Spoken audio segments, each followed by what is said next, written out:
Bonjour à tous, je suis ravie de vous retrouver aujourd'hui pour parler de l'hypersexualité et ainsi faire la distinction entre un simple gros appétit sexuel et une véritable addiction, une véritable pathologie. Mais voyons ça ensemble.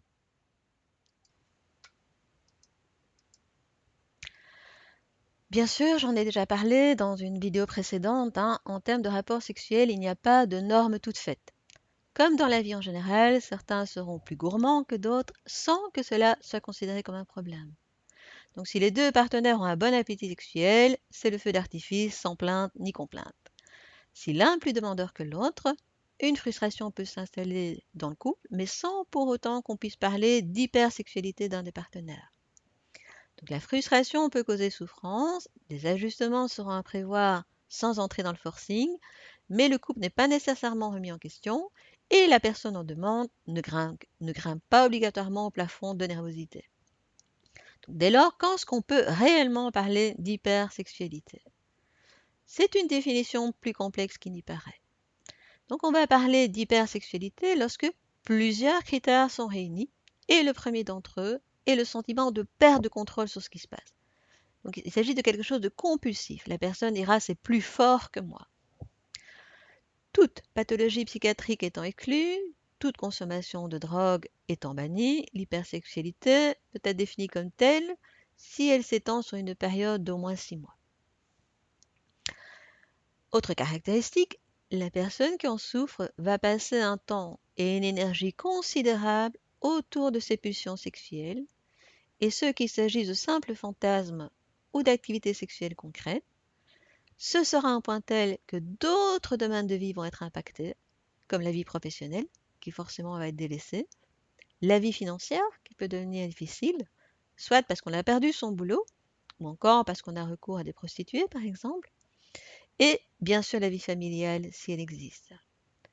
Donc toute situation stressante, toute humeur anxieuse, dépressive, irritable ou liée à l'ennui va trouver son apaisement dans la consommation sexuelle. Donc le sexe va envahir tout au détriment du reste et de la qualité relationnelle.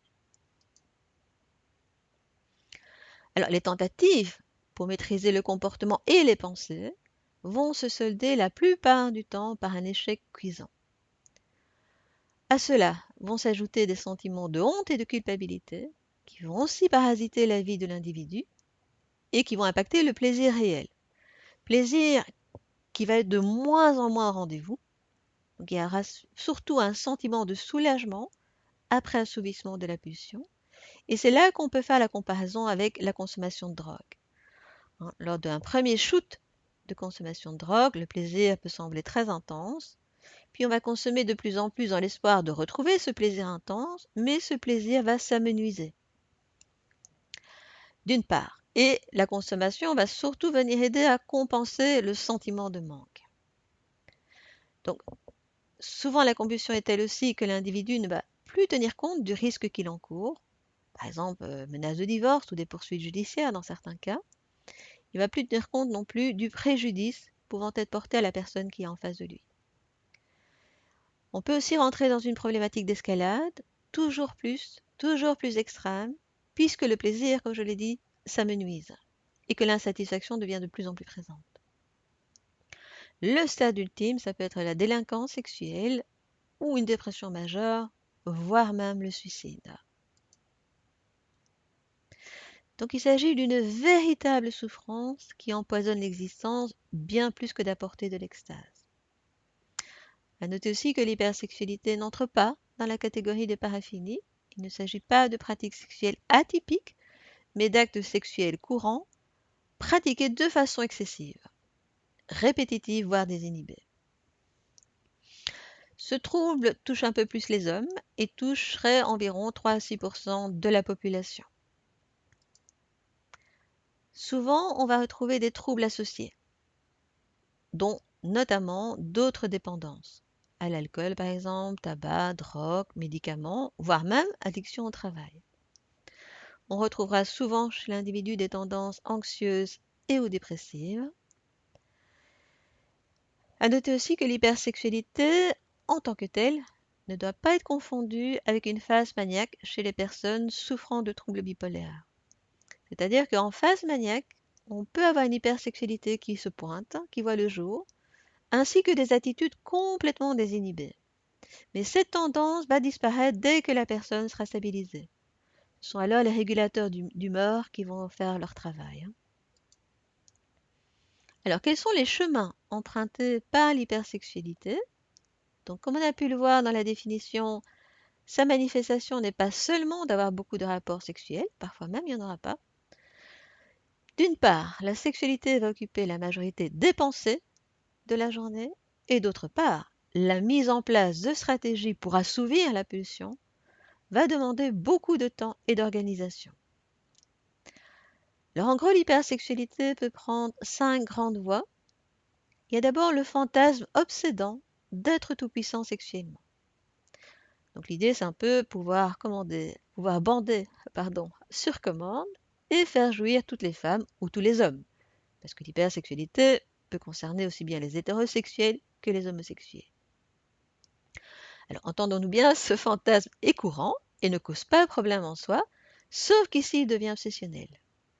Donc la personne va chercher à assouvir cette envie dans le réel, multiplier les rapports et ou les partenaires pour étancher cette soif de toute puissance. Alors pour peu qu'il y ait un souci d'érection à un moment donné dans la vie, c'est tout le monde de la personne qui va s'effondrer de manière dramatique. Dès lors, c'est une personne qui aura souvent recours à un tas de pilules miracles ou de drogues au détriment de sa santé. Autre voie que peut prendre l'hypersexualité, c'est l'obsession sexuelle. C'est-à-dire que là, la personne craint de perdre sa virilité qu'elle assimile à son identité. Donc toute son identité est assimilée à sa virilité. Et pour pallier à cette angoisse, elle va rechercher dans le passage à l'excès, cette soif cet apaisement en fait, hein. Donc pour pallier à cette angoisse, elle va rechercher un passage à l'excès, que ce soit au travers de la masturbation d'ailleurs, ou des rapports réels à deux ou à plusieurs. On peut retrouver dans certains cas une érection hyperactive et dérangeante, c'est-à-dire que l'homme se trouve alors confronté à une érection quasi permanente. Parfois, il peut poursuivre un homme ou une femme en particulier dans l'espoir de calmer ce besoin sexuel. En cas de résistance à l'autre, l'agressivité ou la violence peut éventuellement émerger. La masturbation sans fin et parfois inexistence de relation avec d'autres. Cette masturbation peut aller parfois jusqu'à 15 fois par jour et va souvent s'accompagner de blessures ou de fortes irritations au niveau des organes génitaux. On peut aussi retrouver une dépendance à d'autres formes de relations, pornographie, prostitution, contact par Internet, par téléphone, ou des relations extraconjugales multiples. Alors, les origines de l'hypersexualité, ces origines sont encore aux contours imprécis et flous. Quelques pistes néanmoins qu'on peut retrouver. Donc, ce sont des personnalités qui éventuellement ont tendance aux addictions au sens large ou une dépendance affective. On peut retrouver parfois une carence marquée d'affection durant l'enfance, un choc psychologique à un moment donné de la vie. L'hypersexualité pourrait être aussi pour certains une manière de gérer une émotivité trop encombrante, une hypersensibilité. Pour d'autres, une manière de pallier à un manque d'estime de soi ou de confiance en soi. Alors dans certains cas, certains auteurs mettent plutôt ça dans la problématique des addictions, d'autres l'associent plutôt aux troubles obsessionnels compulsifs. Alors une conséquence d'autres maladies, moi je l'ai dit, on peut retrouver l'hypersexualité dans une phase maniaque par exemple, ou dans certaines phases de schizophrénie, ou suite à un traumatisme crânien qui entraîne une désinhibition totale. L'hypersexualité peut être aussi la conséquence d'effets désirables de certains médicaments. Une influence de notre société, l'accès à la pornographie est devenu très très facile. Est-ce que ça favoriserait le problème? Point d'interrogation. Des pistes hormonales, donc un taux de testostérone beaucoup trop élevé, rendant la libido difficilement contrôlable. On évoque aussi parfois un système de récompense défaillant sur le plan neurologique au niveau du cerveau. Alors les voies pour sortir du tunnel, D'abord, sortir de la honte et de la culpabilité pour pouvoir consulter et s'en sortir. Vous méritez de vous sentir mieux. D'autre part, la honte et la culpabilité n'ont aucune valeur transformatrice et ne feront qu'amplifier le problème parce que foutu pour foutu, vous allez vous punir davantage en utilisant de nouveau l'hypersexualité.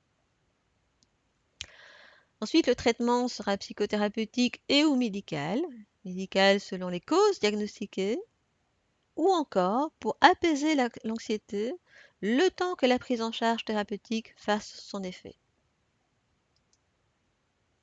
Donc j'insiste beaucoup, hein, l'hypersexualité ne doit pas être confondue avec un attrait marqué pour les bonnes choses de la vie. Les véritables amateurs de sexe prennent plaisir à le savourer et apprécient l'échange.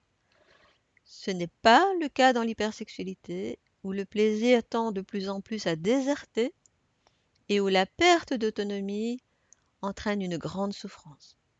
Donc si vous en souffrez, n'hésitez pas à vous faire aider.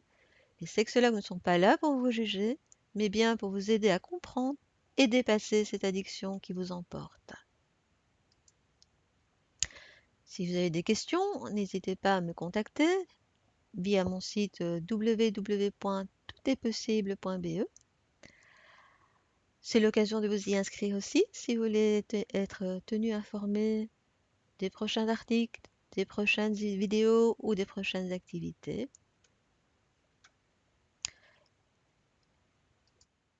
Si vous avez aimé cette vidéo, n'hésitez pas à liker ou vous abonner à ma chaîne. Je vous souhaite des jours à venir emplis de joie et de sérénité et je vous dis à bientôt pour de prochaines vidéos.